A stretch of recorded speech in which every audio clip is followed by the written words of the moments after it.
On this episode of Appalachian Moto, we're going to take a look, put one of these bad boys inside of that thing. We might even remove the air box in it. Who knows? We're going to figure it out. It's been a while. I've been out having issues with my back, so I haven't been able to ride. I haven't been able to really do much of anything. I've just had to kind of go back to work and do that. Although I really do want to ride it. I'm feeling a lot better. I think I can ride it more. So, anyways, enough about that.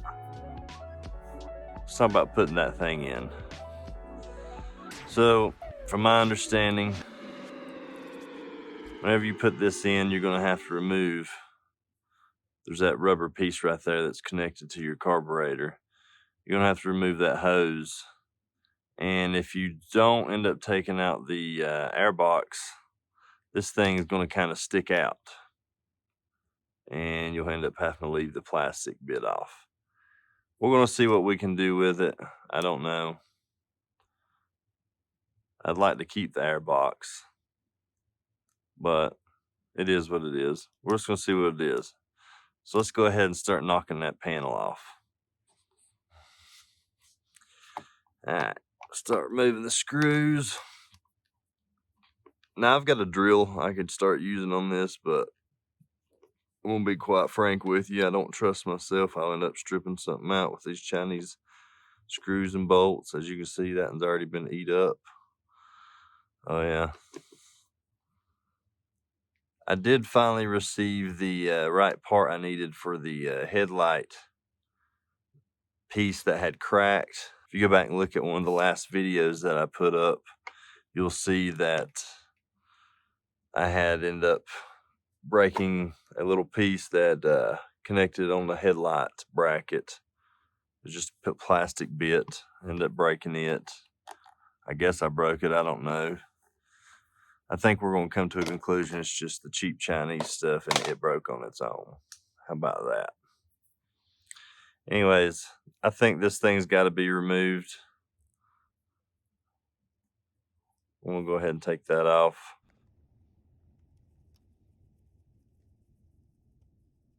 Completely remove it. This thing right here is a pain in the ass. I can be quite honest with you. I think I'm going to just cut this off, though. Looks like you can about pull it off.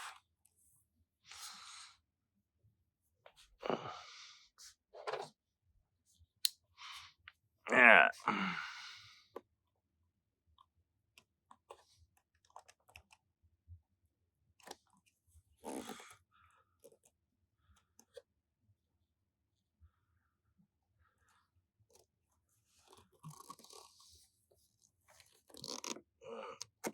And there's no going back on this one unless I got something to caulk it back with.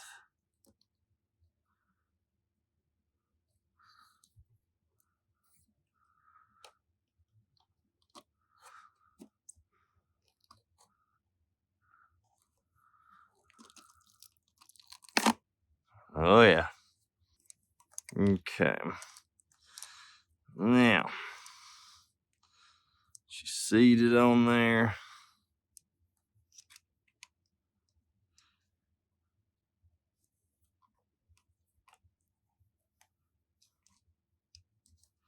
It looks like we might be able to keep our little box. It's going to be awesome because, honestly, I'd like to put something, I'd cover that up and maybe use it like as a little storage thing. All right, let's see if our cover goes back on it.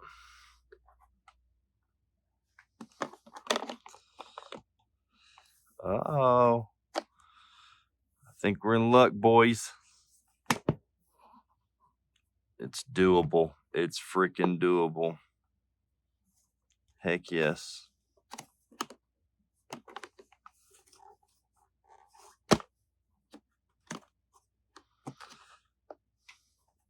On another note, I did break that. And sadly enough, the warranty is up, so I can't get any more spare parts for free. I'm gonna have to buy all this myself, but that will be all right because it is dirt cheap. And as long as this holds, I think we'll be all right. What do you say?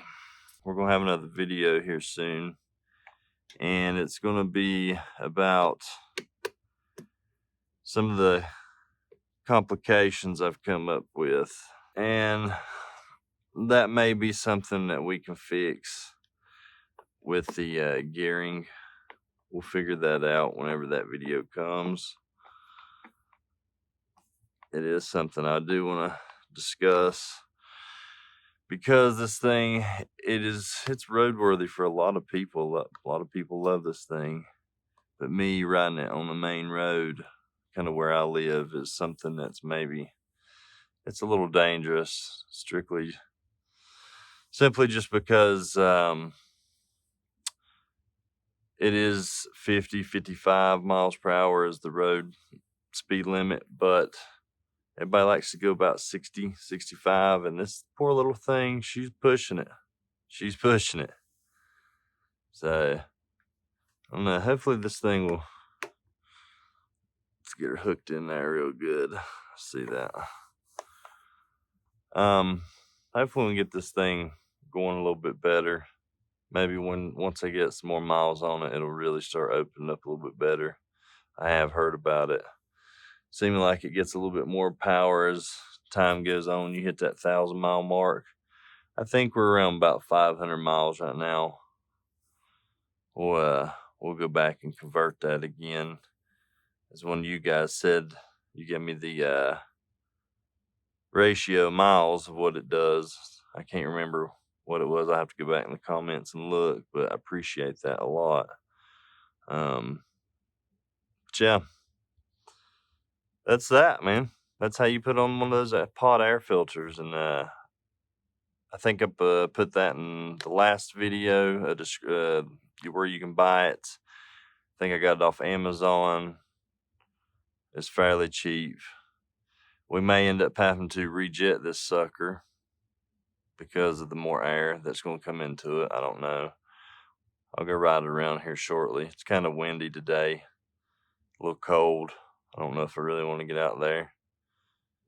Makes my bones ache. Anyways, if you enjoyed that, make sure you give a thumbs up, like, comment what you think. Comment if you have one of these. Tell me what you think about it. See, because it's going to be just a little bit before I get to actually, I guess, see what it's like. But yeah, anyways, we'll see you on the next video.